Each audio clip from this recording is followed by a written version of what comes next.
welcome to Just Thinking. This is Mary Greendale. The title of this show grew out of a lifetime of curiosity about many different subjects, some local, some global, and some in between. For each show, I will open with my thoughts and then bring on guests who explore the subject in greater detail. I hope the show inspires healthy discussions on camera and among viewers. To me, the sky's the limit when we are just thinking. Hi, I'm Mary Greendale, Just Thinking again. Today I'm in the studio at the high school and we are live with this show. Today we're talking with the school's resource officers.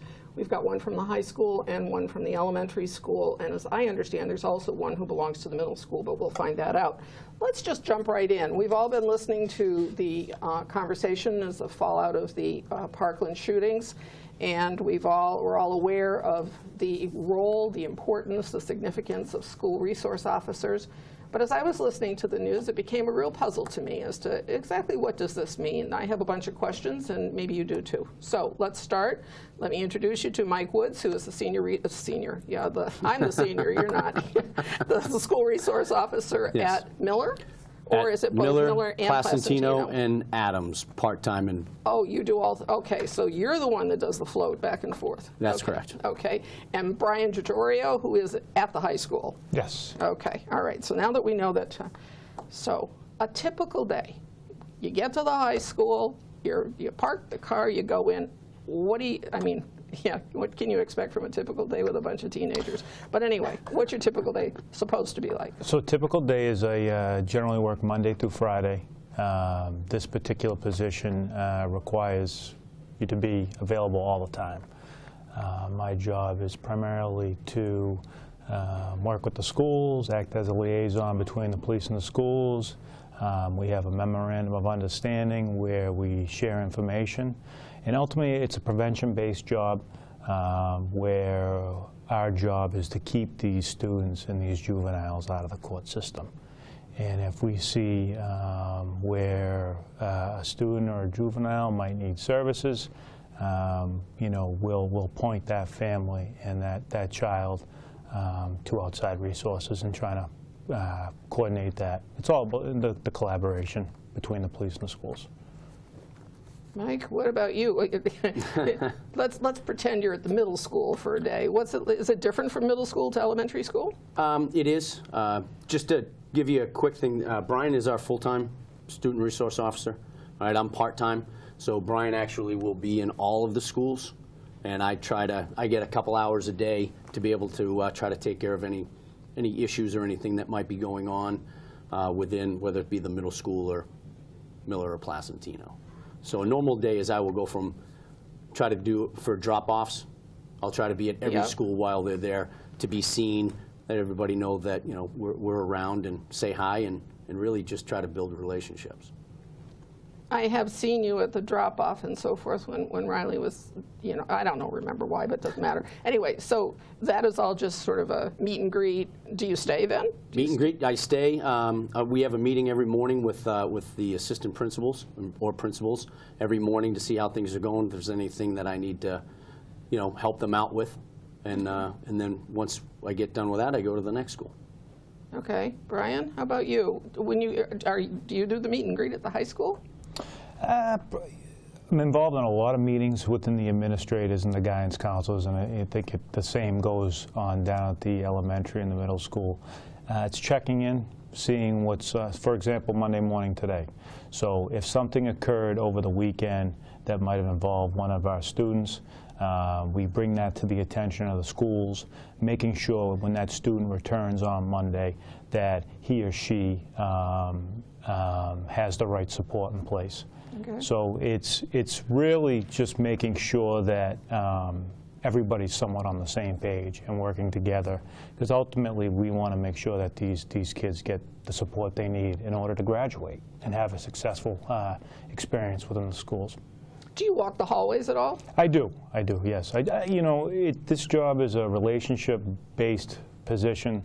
Ultimately, it comes down to prevention with building relationships through just being in the halls, following up on matters that might have been presented off school hours, say the police department. Say a quick example would be if the Holliston Police Department went to a home for a call for service, and some of our students were present during that incident at home.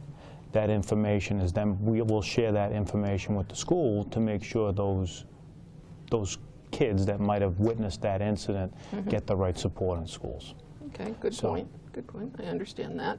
And as far as you are concerned, what are the distinctions between how you interact at the little kids? I mean, Placentino, you've got to be the hero, and then by the time they get to the middle school, they're probably looking at you maybe a little differently. I don't know. A little bit differently, but for the most part, it's more of going in and saying hi. The middle school kids don't really say as hi as easily as the Placentino and the Miller, which makes it a little bit more fun for me, because then I'll sit there and pick on them a little bit in the way of walking, going, oh, hi, how are you, and how's your day, and start walking right with them, and then all of a sudden turn beet red. They turn beet red, and then they really, next time I see them, they're like, oh, hi, Officer Woods, nice to see you, so that they don't have that exactly. So Wow. Sometimes it's punishment by attention. Yeah. Anyway, I know the little kids really love having you around and so forth. Do they ask you about what you're wearing? Do the All kids? the time. All the time. All the time. Yeah, I think I So- need to too, because you look like, I mean, you look uncomfortable. I hate to say it with all that gear. I Well, mean, there's quite a bit of gear on here. So Yeah. when we talk to the kids, it's our tools and tools, okay. what we use, and that's exactly how we phrase it even amongst ourselves. These are our tools. This is what we use every day to sit there and do our job. And a lot of kids will go, oh, is that a taser? Yes, it's a taser. Can you tase my friend? No, I cannot tase your friend. So that was a boy. That was a boy that asked that question.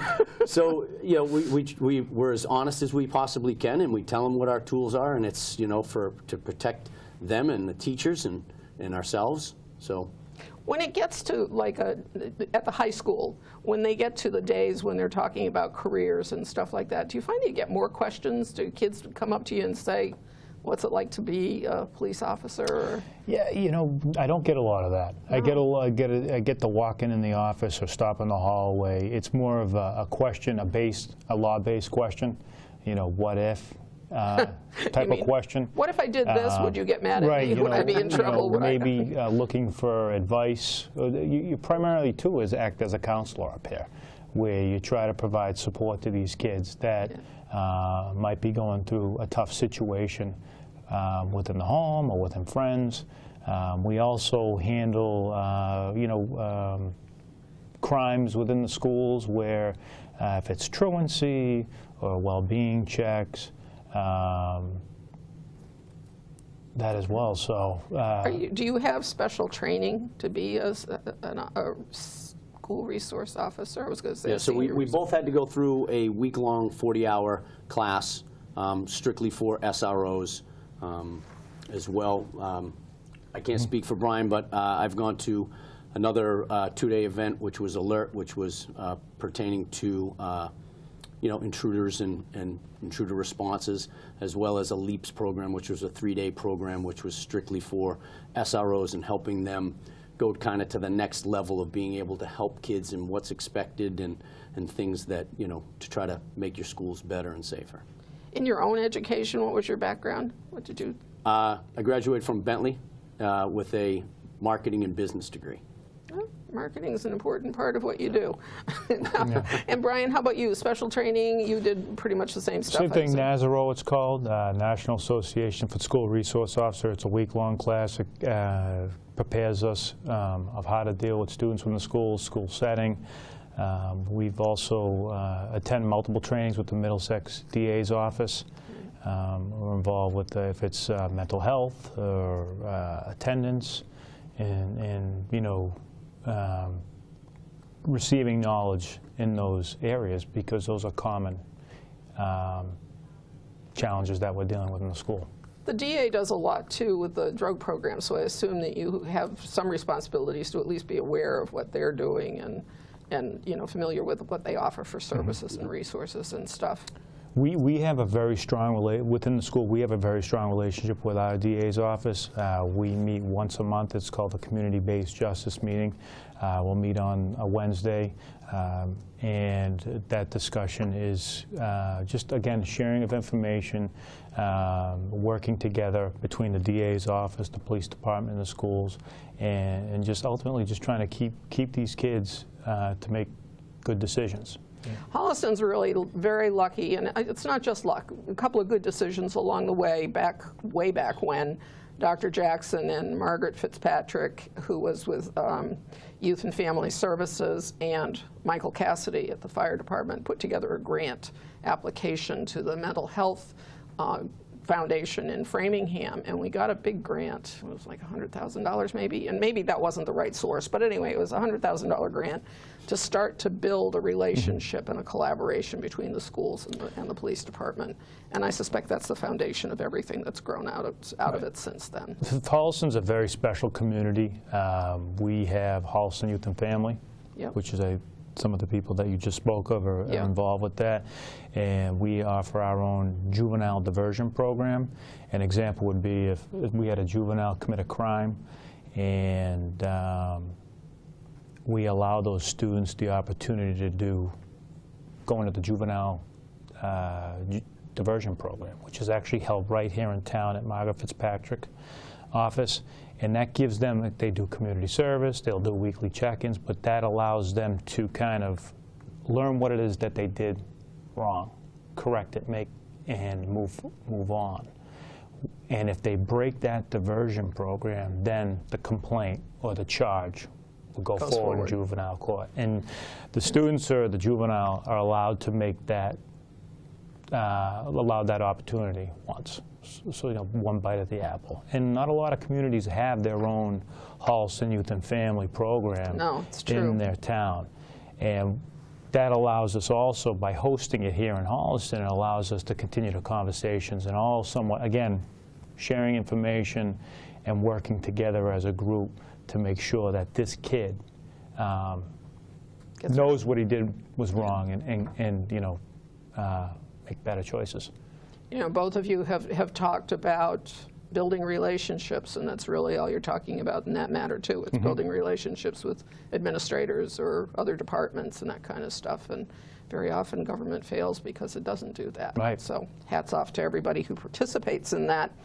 Do you find that any of the kids are afraid of you? Do you get... There's what's nice is, and again, talking about relationships with our teachers and the principals, assistant principals. One example was I was at Placentino, and there was a young girl that was afraid of police officers and told the teacher. So the teacher then told the assistant principal, and then they notified me, and then we kind of put a little plan together. And I actually went into that classroom, and I ended up sitting down next to her, and they were doing hearts, which was kind of nice. And at first, she just was kind of sitting there, and I was talking, and then, by the end of it, I was sitting there helping her build her little heart thing. And then at the end, it was nice. She gave me a hug, and was so nice. And it was just a nice way, again, of kind of the village kind of aspect that it takes a village to raise a child, and we're one small part of it, but a nice part that we were able to do that. So they're very aware of us being around and really opening for us to come into their schools, because we are guests at those schools, and allow us to go in there and to be able to do something like that. So now every time I see that little girl, she either gives me a high five or comes up and gives me a hug, and it's a great way that now she's not afraid of myself or other police officers. Yeah. You've also had in the trenches kind of experience with kids, because for those who don't know, you run New Generation Martial Arts, right? And Next Generation. Next Generation? Yes. Sorry. That's okay. I thought I was doing so well to get the right letter there, but anyway. Yeah, I did right. It was an N. So how long have you been doing that? We're going on our 20th year next year.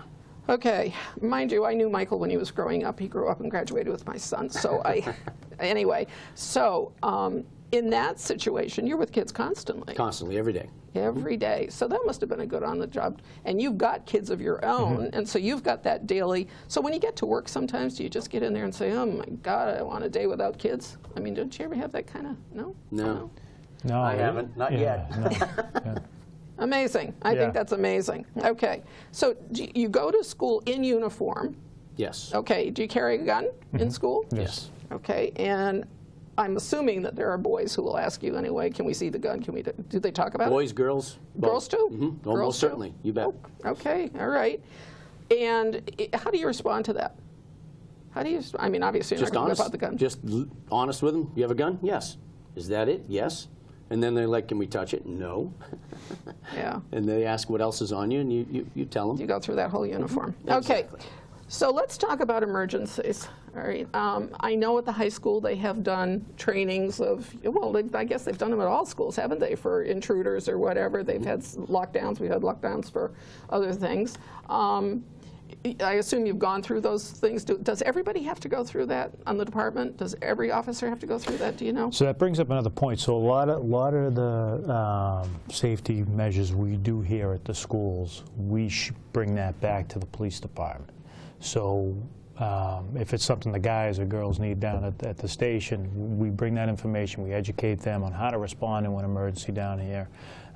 We do training during the summer months. If it's active shooter training here at the school, we've tried to switch it up within the past few years to do it at different schools so the officers get an understanding of the layouts of the different schools. All of our cruisers are equipped with layouts of all the schools. In the case if we, on the laptops, so they're well prepared down there. So we bring the state police stop team comes in and runs our intruder response, and we go through. So every officer goes through that. Okay, so it seems to me that a situation like that, an intruder, shooter, active shooter, whatever, your role might change a little bit, does it? I mean, in one sense, you're just sort of the support network. You're part of the support network in the school. Do you then become part of the offensive if somebody is in the building? I mean, first and foremost, we're police That's right. officers. Yep. So that's our first #1 thing is the safety of the students, safety of the staff and administration. That's our #1 goal. Then building relationships, especially for me at my level, is #2. Should something happen, we're police officers first, and our job is to take care of that situation, whatever it may be, as quickly as possible. I have to, I mean, the prospects of maybe someday having to confront a student that you've known since he or she was a little kid and is now standing in the hallway with a gun in hand strikes me as being one of those moments, life-changing moments beyond the pale. Even in those situations, can you go on the offensive? Do you whip out do you have the gun out and you're prepared to shoot the kid? Unfortunately, Yeah. we've got to do our job. I mean, We're it trained to just comes down stop. to it. We're trained to stop gotta ultimately. stop the threat. The old train of thought back when Columbine happened was set up a perimeter and wait for extra resources to arrive. How we're trained. So if I show up at a school where there's an incident taking place where people are getting hurt and killed, I respond. I can't wait for Officer Woods to come. I go in on my own to stop that threat. That's the way we're trained. Clearly some training was different in Florida, perhaps. Is that what we're saying? If in fact officers were waiting outside and never went in, is that just a different? Well, I mean, we weren't there, so unfortunately, You don't know. I know. We can't sit there and we don't want to, as they would say, Monday morning quarterback it. Right. So, But, me personally, Okay, our 'cause that job was a is that puzzle. that's what we would do.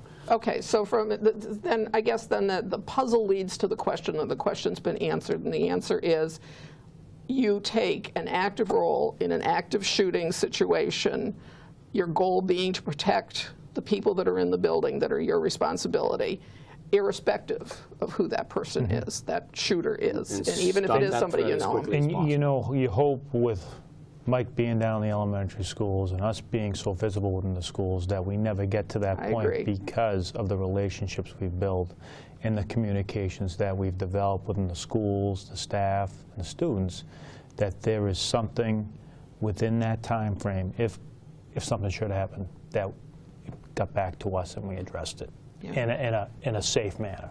And that's really how this position is supposed to work. if I see something, say something type of Yeah. mentality.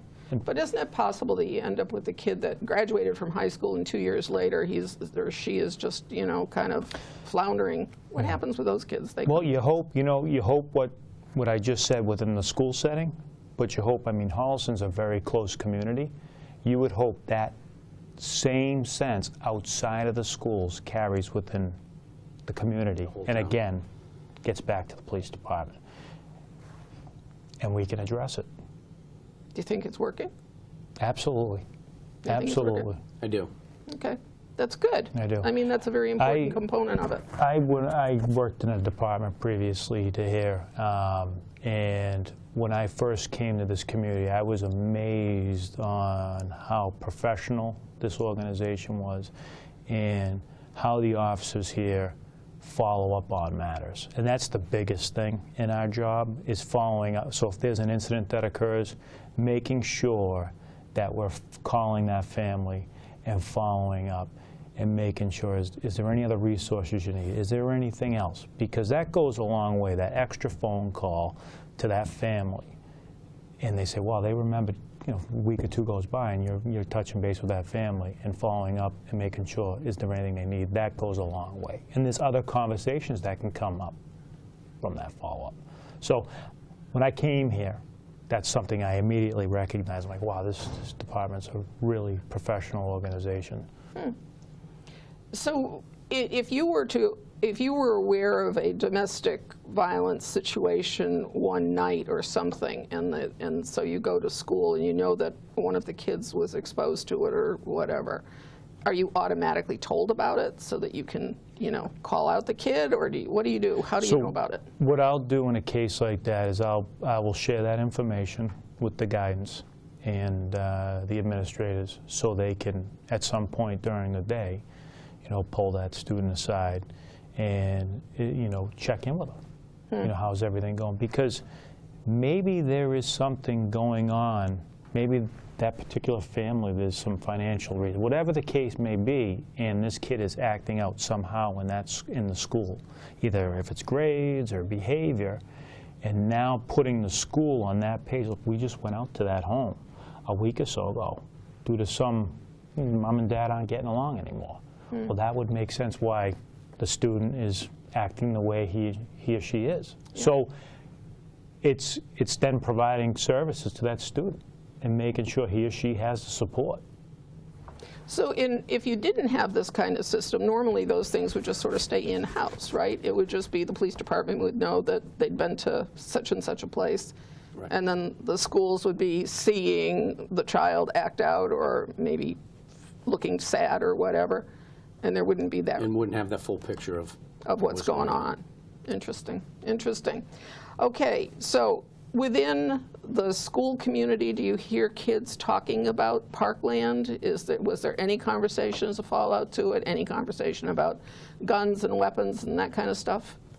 I mean, me personally, within mine, I haven't. There was more of some of the teachers, but some of the students, because I get a chance to go into Placentino and Miller, and I sit in the classes, and like at Miller, I'll take some tests. I've gone in and literally sat down and taken a test. That could be embarrassing. It was a little scary to start, especially when they started correcting, and I'm like, oh, I think I got that one wrong. But and then even in Placentino, I'll go into what they call as the circle.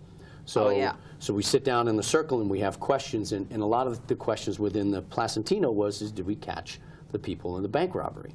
You know, so that was still kind of in their mind of that. So we talked openly about it and made sure that they knew that they were safe, and that even when that was going on, they were safe. And that was the biggest part of what we did for that. Forgot about that. Did we catch them? The people who did the bank robbery? Not yet. Not yet. We'll get you. Not yet. So Bryan might have more. Yeah, do the older kids ask questions after Parkland?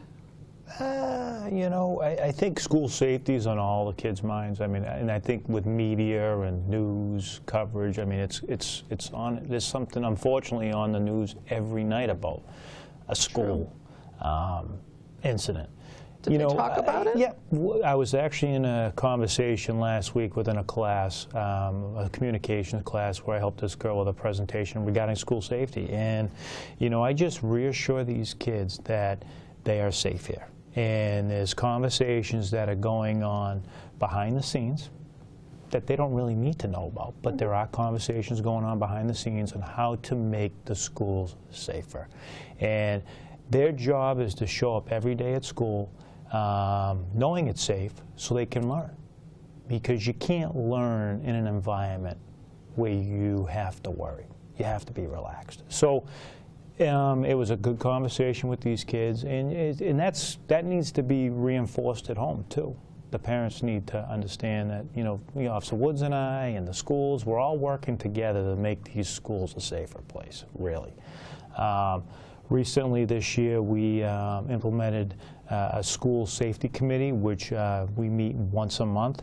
It's made up of administrators and maintenance, police officers and teachers, where we discuss if it's school protocols, recent trends, how to make changes within each individual school, when to do practice drills, and a lot of good conversations within these committees, a lot of great changes to come, and keeping up with the times. Yeah, unfortunately it does evolve. So. Huh. Now, when I posed this question to Dr. Jackson last week, I will tell you he said it was ludicrous. Arming teachers, is that providing guns to teachers, maintenance crews, high school seniors that are 18? I think that's crazy. Okay. I think it's crazy. I think as a police officer, responding from the outside into a school, and I knew that there's a possibility that teachers have firearms. I wouldn't know. As someone, now myself and maybe Officer Woods, maybe he might have an idea if he's being approached by a staff member, we might recognize him or her. But an outside officer coming into a school and not how do we know who's the shooter or who's the threat? And that's one other gun as police officers we have to worry about. Disagree? No, I don't disagree. It's a little bit above my pay grade. I think there's pros and cons to both sides, but honestly, it's above my pay grade. So yeah, it is, and you keep it there. I'm going to keep it there. I'd keep it there. Yeah, it's an interesting point though. You don't know who has the guns if everybody has them or a whole bunch of people have them. Maybe it's one thing if everybody has them, but anyway. Okay, we will leave it for Dr. Jackson to worry about that, and the police chief can worry about that, and I'll just stay tuned. If you were going to change, if you had the opportunity to change something, is there anything that you'd change in the way things work right now? No, I think we're moving in the right direction. Officer DiGiorgio has been working real hard with the safety committee, and from where we started to where we are now, we've made a lot of really great advancements and really just more information and knowledge and things. So we're really going in the right direction. Can we always change things? Are we always going to change things? You bet. But I think we're heading in the right direction, and allowing us, the chief and the superintendent, allowing us to have that safety committee meeting that we've been working is a great opportunity for us. Okay, Bryan, any thoughts yourself? Well, I think just like Mike said, there's always room for change, and always good to implement new things with the times. It's just to continue to have support with the school, which we have, and the community, and the importance of this position. And is there anything you need from the community at large? Off the top of my head, not really. I mean, right now, we're waiting for what, 4 guys to get out of the academy. I mean, Mike's going to be in the schools full-time next year in the fall. Originally, he was planned for this year, but we had some staffing changes and some retirements.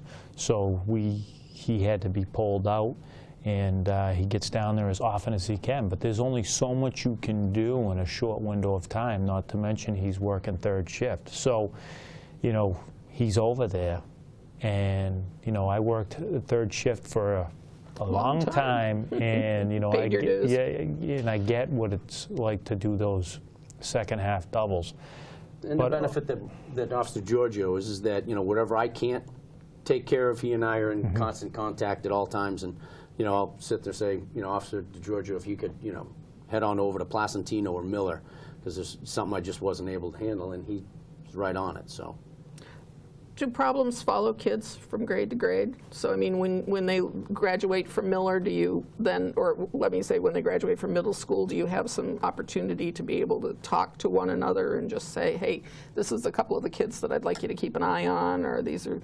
I think, well, Just do it we're aware, automatically. I mean, Officer Giorgio and I are pretty much on the same page in a lot of things, so we talk a lot, and he knows every kid that, you know, needs a little bit extra help, as well as myself. So it's kind of seamless when they go from one to the next to the next. So there's not going to be any surprise that he's not going to That's have what I was trying anybody to come get at. in. It was a stupidly worded question, but what I was trying to get at was, is it seamless, or is that Yes. an opportunity for something to just kind of drop? What happens when new kids arrive? I mean, there must be some sort of screening time and getting used to them, but I assume they just kind of fold into the whole... Well, the administrators, the principals, the teachers, they're the ones that are on the front line of it all, and then they're the ones that will bring us in should you know, somebody new comes in that might need a little extra help or a little extra attention, and then we go in, and there's a couple kids at the middle school that I meet with every week, and we sit down for 20 minutes and we just talk, and it's nice because I sit down and I go, listen, I'm not a teacher, I'm not a principal. Yeah. Okay, so sometimes they open up a little bit more to me than they would one of the teachers or the principals. So which is nice as well. And then, you know, Bryan and I'll sit down and I'll say, listen, I sat down with him, and just to let you know. So if I'm not there and something happens at 2 o'clock in the afternoon, Officer DiGiorgio can pick up right where I left off, which is nice. If a parent has a concern, does he or she go to you guys or to the administrator? How do they access? How do they, okay, I saw something at home last night, it scared me, I don't know what to do with that information, where do I go? They reach out to me all the time. If it's by email or calling the school, leave me a voicemail, calling the station. We're constantly receiving phone calls from parents. And depending on what it is, I'll address it. I'll get the school involved, and we want to handle a lot of these issues within the school. I mean, depending on what the issue is, the last resort is the police, right? Because we don't want to we don't want to have to do our job. Kind of seriously, you know, don't put me in a position that I have to do my job, especially when it comes to the high school kids. I say that all the time because I do work with some of the hockey players and stuff like that, and I go, listen, don't make me do my job, so be smart. Enforcement part of your job, rather than the support part of your job. The support job all day, any day. Right. Yeah, good point. Anything you guys want to add? I think we've about touched all of my questions. No, thank you for allowing us to come out. And thank you for we appreciate being that. flexible as well. I do, no problem. I do think that you know, trying to get the word out to the community about the way it all works and so forth will be helpful too, because there are a lot of questions and people don't know who to ask, and then they go on Facebook, and now at least I have something when there's a question I can say, you got a question? Here, I can send you this link and you can listen to it for yourself, and I don't have to translate or interpret what the officer said, you know, just listen to it yourself. So Officer Giorgio and I, we're really just trying to build relationships with the kids to be able to let them know that, you know, we're here to help. Yeah. Well, from everything I've heard, it's going very well. So thank you very much. Thank you. Okay. All right, folks, that's it from Just Thinking for now. We appreciate your tuning in, and we'll see you next time. Thanks.